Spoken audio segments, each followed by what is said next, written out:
এই বিজনেস স্ট্রাকচারটি কেন এত গুরুত্বপূর্ণ? আমাদের কমিউনিটিতে প্রচুর লোক এখন নতুন উদ্যোক্তা হিসেবে ব্যবসার দিকে ঝুঁকছে। আমরা সাধারণত জানি যে 5টি লিগ্যাল স্ট্রাকচার আছে বিজনেসের জন্য। আজকে ধরেন আমি একটা এলএলসি দিয়ে ব্যবসা শুরু করলাম, কিছুদিন পর আমি যদি মনে করি যে আমার এলএলসি না, এটা কর্পোরেশন হওয়া বাঞ্ছনীয় ছিল, অথবা এটা একটা পার্টনারশিপ হলে বেটার হতো, আমি অবশ্যই এটাকে ট্রান্সফার করতে পারবো। এই বিজনেস স্ট্রাকচারটি কেন এত গুরুত্বপূর্ণ এক প্রশ্ন।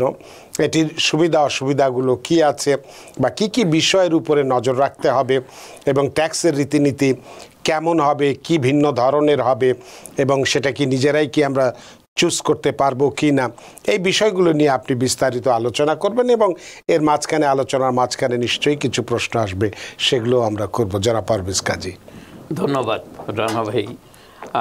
প্রথমেই বলে রাখি যে আমরা আমাদের কমিউনিটিতে প্রচুর লোক এখন নতুন উদ্যোক্তা হিসেবে ব্যবসার দিকে ঝুঁকছে এবং অনেক অভিনব ব্যবসায়িক আইডিয়াসগুলো নিয়ে তারা এগিয়ে আসছে ব্যবসা করার জন্য, এবং প্রায়শই আমাদের শরণাপন্ন হয়ে থাকে বিজনেস এন্টিটি ফর্ম করার জন্য। মানে কি লিগ্যাল স্ট্রাকচার তারা ফর্ম করবে তার ব্যবসার জন্য। এবং আমরা সাধারণত জানি যে 5টি লিগ্যাল স্ট্রাকচার আছে বিজনেসের জন্য। একটি হচ্ছে সোল প্রোপ্রাইটারশিপ, নাম্বার 2 হচ্ছে পার্টনারশিপ, নাম্বার 3 হচ্ছে এলএলসি, নাম্বার 4 হচ্ছে সি কর্প, আর নাম্বার 5 হচ্ছে S Corp.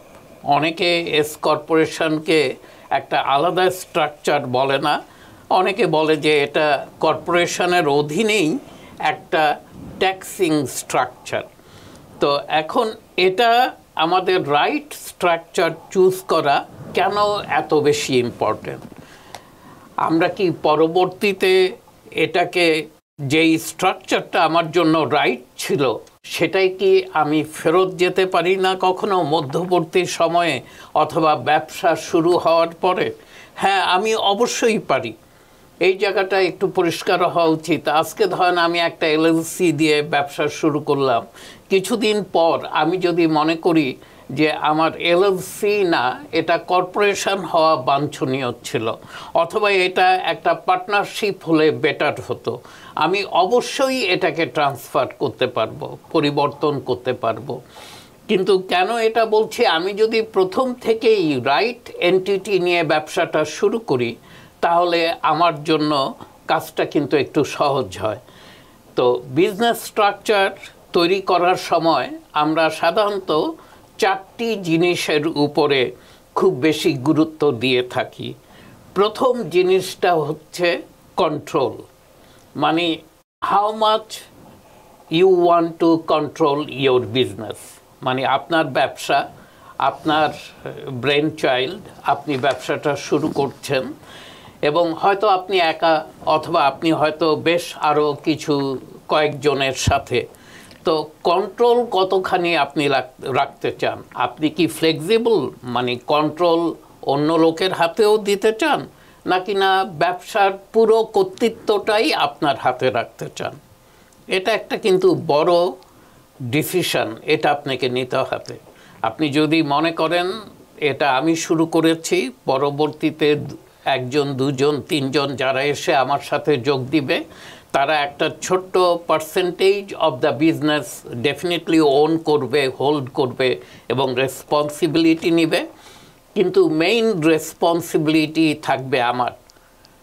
Then there is a decision to make. Number 2 হচ্ছে প্রোটেকশন অফ পার্সোনাল অ্যাসেট। আপনি যখন একটা বিজনেস এন্টিটি ফর্ম করছেন, এখানে 2 ধরনের সিচুয়েশান আসতে পারে। একটা হচ্ছে আপনি এমন একটা ব্যবসায় যাচ্ছেন যেখানে very minimum legal risk involve, কোনো ঝুঁকি নাই, আপনার পার্সোনাল অ্যাসেটের উপর কোনো বিপদ আসার সম্ভাবনা নাই, অথবা যেটুকু অল্প স্বল্প সম্ভাবনা আছে আপনি হয়তো ইন্স্যুরেন্স দিয়ে একটা প্রপার ইন্স্যুরেন্স নিয়ে সেটাকে প্রোটেক্ট করতে পারেন, অথবা এমন হতে পারে এমন কোনো বিগ লায়াবিলিটি বিজনেস থেকে উঠে আসতে পারে যেটা আপনার পার্সোনাল অ্যাসেট, আপনার ফাইন্যান্সকে ধ্বংস করে দেওয়ার সম্ভাবনা আছে। তো এটাও চিন্তা করতে হবে, আপনি কি আপনার অ্যাসেটের প্রোটেকশন চান, লায়াবিলিটি প্রোটেকশন চান, কি লায়াবিলিটি প্রোটেকশন না হলেও চলবে। Number 3, tax benefit. আপনি যে ব্যবসায় অন্তর্ভুক্ত হচ্ছেন এখানে কি কি ডিডাকশান, কি কি এক্সপেন্সেস আপনি নিতে পারেন, আপনাকে ট্যাক্স কি পরিমাণ দিতে হতে পারে, আপনি কি, অবশ্যই আমরা সবাই চাই মিনিমাম ট্যাক্স দিয়ে আমি যেন ব্যবসাটা করতে পারি। জি, তো অতএব এই ট্যাক্স বেনিফিটটাও আপনার কনসিডারেশনে থাকবে। আর 4 নাম্বার এবং শেষ যেটা, সেটা হচ্ছে গ্রোথ অফ দ্য বিজনেস।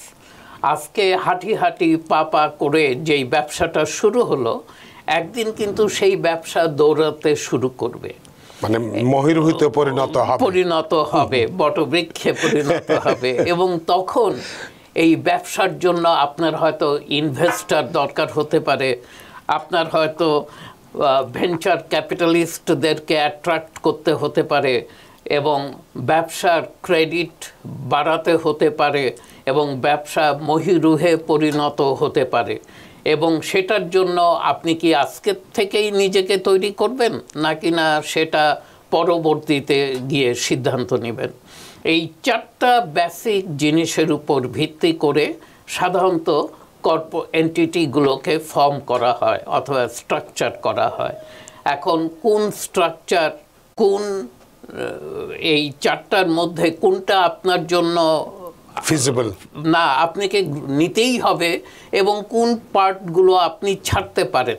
আচ্ছা, প্রথম অবস্থায় আপনি ভাবলেন যে আমার ব্যবসায় পার্সোনাল অ্যাসেট প্রোটেকশন আপনার দরকার নাই, আপনার এটা সাধারণ একটা ব্যবসা, কত বাই বড় হবে এবং যেইটুক লায়াবিলিটি আসবে আমার নিজের হাতেই যদি কন্ট্রোল থাকে, এমন না যে আমার এক পার্টনারের সিদ্ধান্তের জন্য আমার পার্সোনাল অ্যাসেটও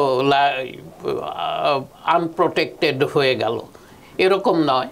তো দেন এবং আপনি একাই এটাকে চালাবেন, কোনো এমপ্লয়ির দরকার নাই, ইউ অল বাই ইয়োরসেলফ, তাহলে কিন্তু আমরা বলবো যে then you start a sole proprietorship. Sole প্রোপ্রাইটারশিপের সুবিধাটা হচ্ছে, আমি পরবর্তীতে প্রত্যেকটি সুবিধা এবং অসুবিধাগুলোও একটু বিশ্লেষণ করে যাব। প্রশ্ন রেখেছি সেটা।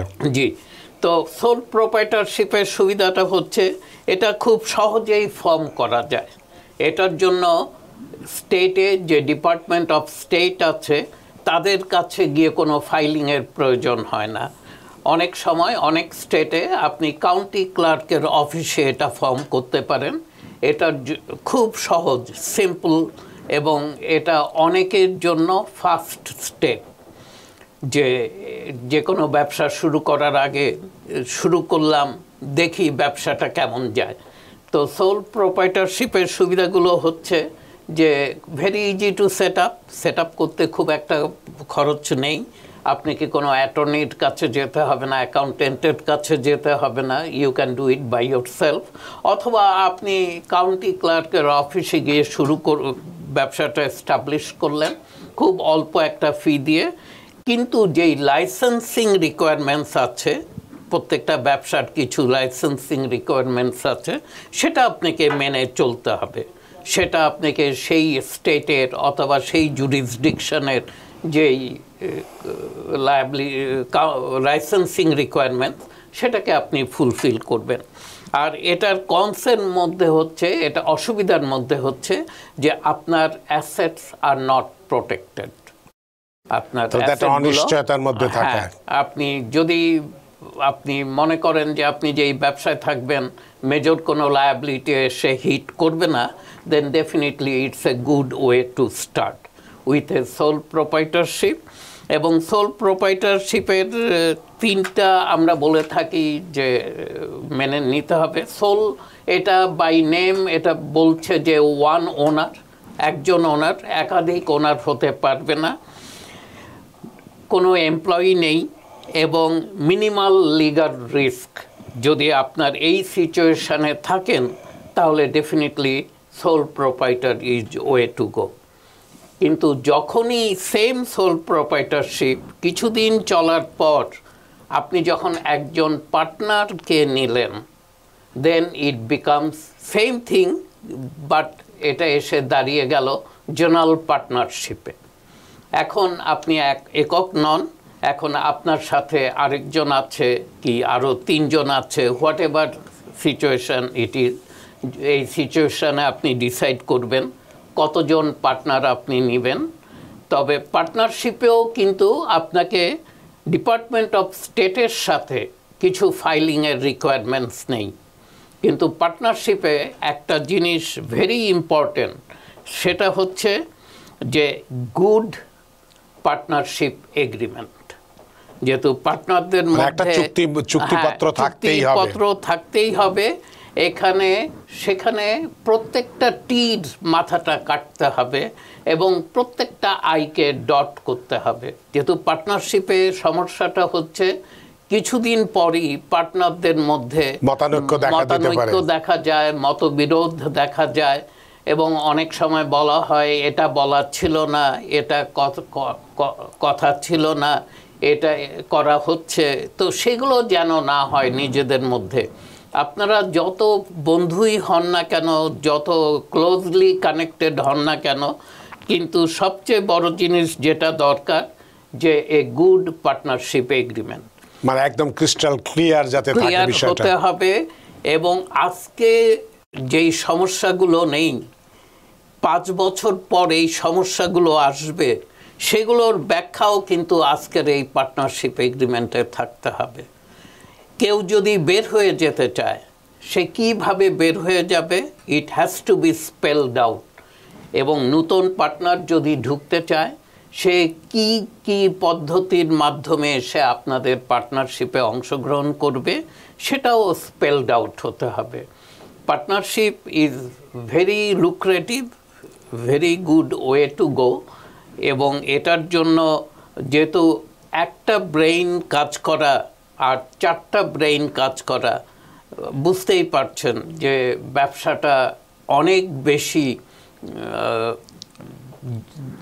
স্পিডি হবে, অনেক জোরে ধাবিত হবে এবং গতিশীল হবে এবং এটা গ্র্যাজুয়ালি ডেভেলপ করবে।